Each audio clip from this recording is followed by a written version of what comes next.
তোমার বাবা এসেছে।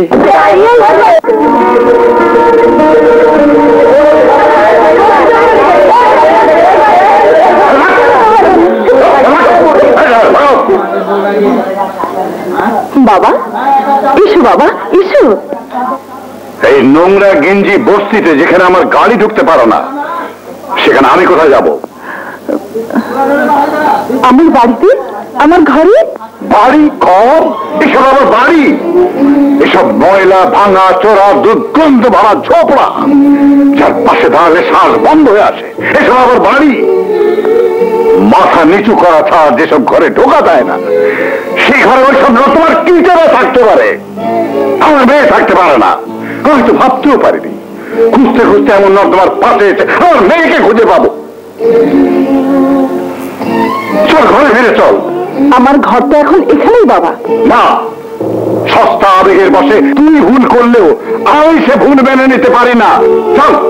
না, চল আমার সঙ্গে। হাত ছাড়ো বাবা, হাত ছাড়ো, আমি যাবো না। এভাবে নিয়ে যাচ্ছেন কেন?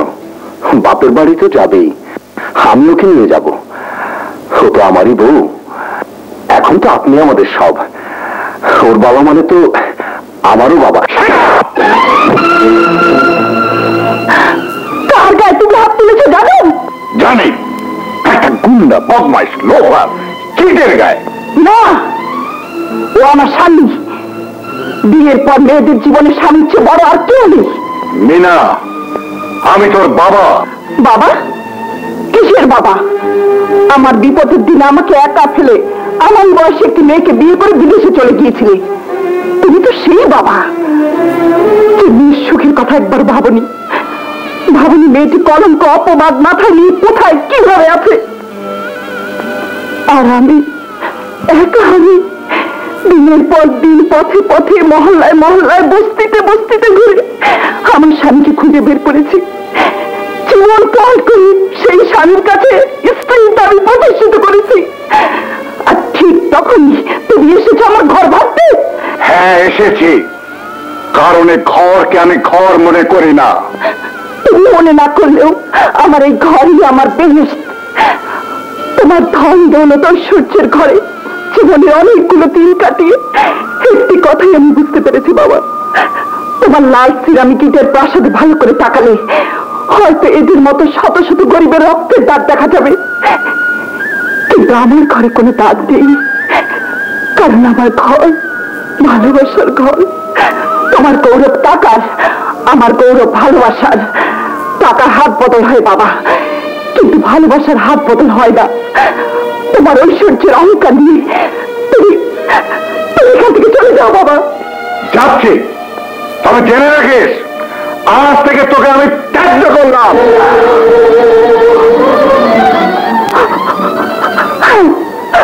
আমি তাই জানলাম তোমার মেয়ে হিসাবে আমি মরে গেছি। আমি মরে গেছি, আমি মরে গেছি, আমি মরে গেছি।